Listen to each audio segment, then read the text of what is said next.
नमस्कार साथियों, मैं आपका दोस्त राजा यादव आपके अपने sky world training camp Samastipur Bihar में आप तमाम साथियों का हार्दिक अभिनंदन करता हूं।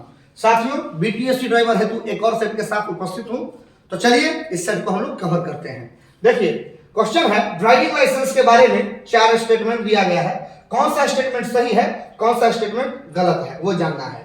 पहला स्टेटमेंट है लाइसेंस प्राप्त करने के बाद लाइसेंस को ठीक से रखना चाहिए, सुरक्षा का ध्यान देना चाहिए लाइसेंस का। बिल्कुल सही स्टेटमेंट है। लाइसेंस बनवाइएगा, बनवाने में पैसा खर्चा होता है। लाइसेंस कार्ड तोड़ के फेंक तो नहीं दीजिएगा, बचा के रखिएगा, यानी लाइसेंस का सुरक्षा करना जरूरी है। सही ऑप्शन है। बिना ड्राइविंग लाइसेंस के गाड़ी नहीं चलाना चाहिए, स्टीयरिंग पर नहीं बैठना चाहिए, ये भी सही है।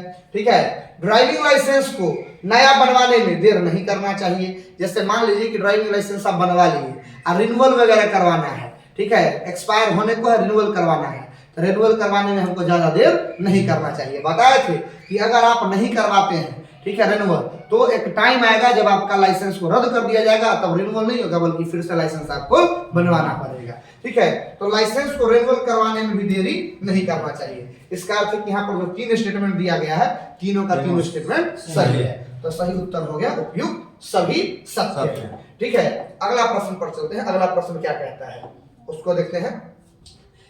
सभी गियर जिसको दबाकर गियर लेवर के द्वारा एक के बाद दूसरे में परिवर्तित किया जाता है। कह रहा है कि गियर लगाने के लिए किसको दबाते हैं? पैर से। सिंपल सा 5 लाइन लिखा है। इसका सेंस क्या है कि गियर हम लोग 1 नंबर से 2 नंबर, 2 से 3, 3 से 4, 4 से 5, 5 से 6 रिवर्स जो भी गियर डालते हैं पैर से किसको दबाने के बाद? क्लच को दबाने के बाद, क्लच पैडल को दबाने के बाद। क्लच पैडल को दबाएंगे तो इंजन और गियर बॉक्स के बीच का संबंध टूट जाएगा, और जब टूट जाएगा तब हम लोग क्या करेंगे, है ना, गियर को शिफ्ट करेंगे, चेंज करेंगे। हम लोग पहले से जानते हैं। अगला क्वेश्चन है ड्राइवर को जब हम लोग सीट पर बैठाते हैं तो उसके पैर के नीचे सबसे बाईं तरफ कौन सा पैडल होता है? पैर के नीचे 3 पैडल, है ना, पैर के नीचे 3 पैडल। ये देखिए, सबसे पहले ए यानी एक्सीलरेटर पैडल, फिर बी माने ब्रेक पैडल और सी माने क्लच पैडल। तो सबसे बाईं तरफ कौन सा pedal? Clutch pedal. Gear shift करने के लिए क्या दबाते हैं? Clutch pedal. ठीक है। सबसे छोटा पैडल कौन होता है? Accelerator pedal. और कौन सा पैडल उठा होता है? Brake pedal. ठीक है, तो ब्रेक पैडल जो है वो उठा हुआ होता है। ये सारा प्रश्न इस सेट में आएगा। जब इंजन को स्टार्ट करके गाड़ी को चालू करना होता है तो किसको दबाते हैं? तो इस पैडल को दबाते हैं। दबाना पड़ता है किस पैर से? तो बाएं पैर से। वही बात पूछ रहा है कि क्लच पैडल को किस पैर से दबाते हैं? फिर से वही सवाल आया कि क्लच पैडल को किस पैर से दबाते हैं? बाएं पैर से। दाहिना पैर से ब्रेक को और एक्सीलरेटर को। जब एक्सीलरेटर का जरूरी होगा तो एक्सीलरेटर को, जब ब्रेक का जरूरत होगा तब ब्रेक को। लेकिन बायां जो पैर होता है लेफ्ट, वो एकदम फिक्स कर देना है किसके ऊपर? क्लच के ऊपर। ठीक है, तो ये क्लच से संबंधित प्रश्न था।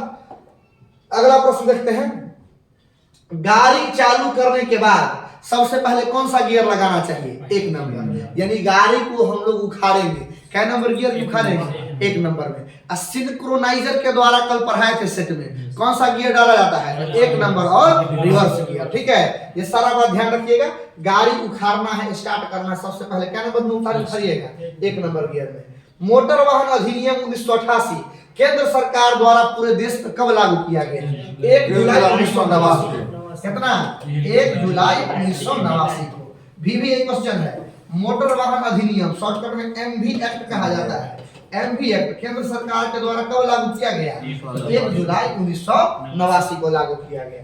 ठीक है, अगला प्रश्न पर चलते हैं। ठीक है, ड्राइवर की सीट पर बैठकर सबसे दाहिनी तरफ नीचे के पैरों के सामने, वही बात है अभी ये बोले हैं कि ड्राइवर सीट पर जब बैठिएगा तो 3 को पैडल आपको दिखेगा। सबसे पहले दाहिनी तरफ दिखेगा एक्सीलरेटर पैडल, बी में ब्रेक पैडल और सी में क्लच पैडल। अब पूछ रहे हैं कि सबसे दाहिनी तरफ कौन सा पैडल दिखेगा? एक्सीलरेटर पैडल दिखेगा। क्वेश्चन समाप्त। अगला क्वेश्चन पर चलते हैं। अगला क्वेश्चन क्या कहता है? अगला क्वेश्चन कहता है एक्सीलरेटर पैडल का संबंध किससे होता है? कार्बोरेटर से। किससे होता है? कार्बोरेटर से। पेट्रोल इंजन है तो कार्बोरेटर से, और जिस गाड़ी में कार्बोरेटर नहीं उसमें एमपीएफआई से। किससे? एमपीएफआई से। और डीजल इंजन रहेगा तो एफआईपी से। किससे? एफआईपी से, फ्यूल इंजेक्शन पंप से। ठीक है, बताए थे ना एफआईपी सर, कि भूल गए? कल के सेट में बताए थे कि एक्सेलरेटर जो है इसका संबंध है ना डीजल इंजन में होता है एफआईपी पंप से, फ्यूल इंजेक्शन पंप से। अब पेट्रोल इंजन में किससे होता है? कार्बोरेटर से। और जिस गाड़ी में कार्बोरेटर नहीं लगा हुआ होगा उसमें किससे होगा? तो MPFI से। किससे संबंध होगा? MPFI से। जितना एक्सेलरेटर लीजिएगा कार्बोरेटर में उतना ही तेल जाएगा, तो गाड़ी को ऊर्जा ज्यादा मिलेगा, गाड़ी तेजी में चलेगा। बात आया समझ में? गाड़ी का तेल जल्दी जल्दी चलेगा।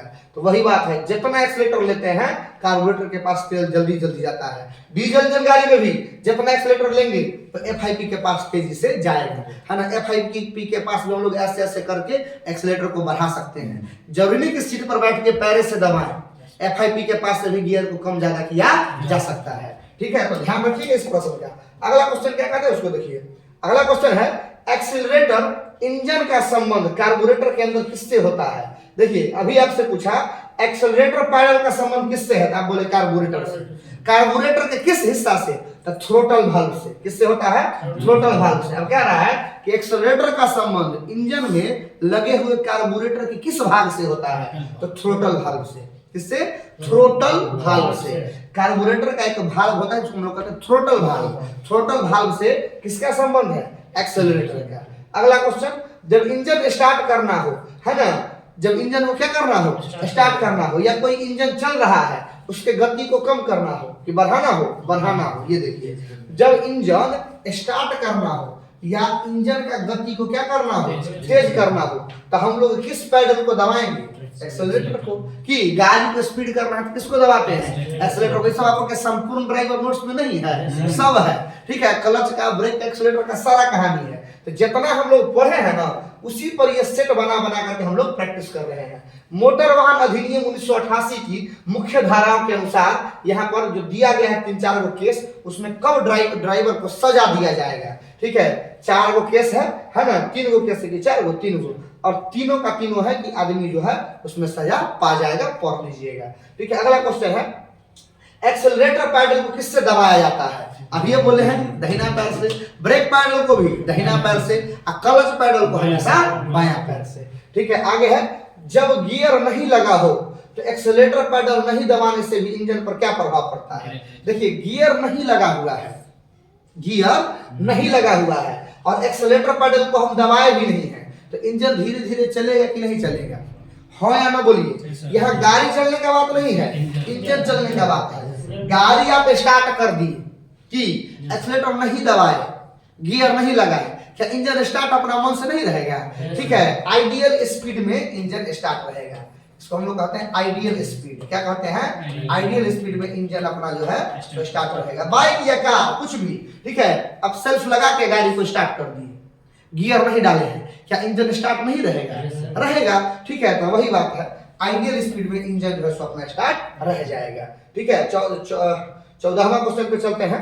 क्लच एवं एक्सेलरेटर पैडल के बीच में, क्लच एवं ब्रेक पैडल, देखिए है ना क्वेश्चन आया ना, फिर देखिए क्लच और एक्सेलरेटर के बीच में बी यानी ब्रेक है। ठीक है, ये क्या रहता है? पहले बोले कि थोड़ा सा उठा हुआ रहता है। ठीक है, उठा हुआ रहता है ना। फुट ब्रेक पैडल उठा हुआ रहेगा कि दबा हुआ रहेगा?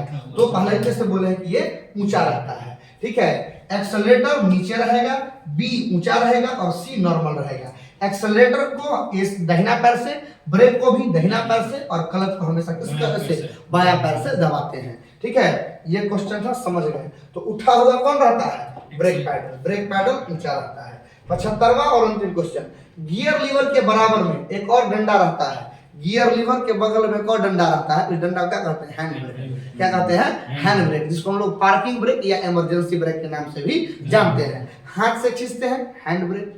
गाड़ी को पार्क करना है उस समय उसका यूज करते हैं, इसलिए पार्किंग ब्रेक। ठीक है, अगर पैर वाला ब्रेक फेल हो जाए किसी कंडीशन से, उस कंडीशन में भी हैंड ब्रेक काम करने का चांस रहता है, इसलिए उसका नाम हो गया इमरजेंसी ब्रेक। इमरजेंसी के कंडीशन में काम आ जाएगा, इसलिए इसका नाम होता है इमरजेंसी ब्रेक। यहाँ पर इस सेट भी समाप्त होता है। मिलते हैं नेक्स्ट सेट के साथ। शुभ रात्रि।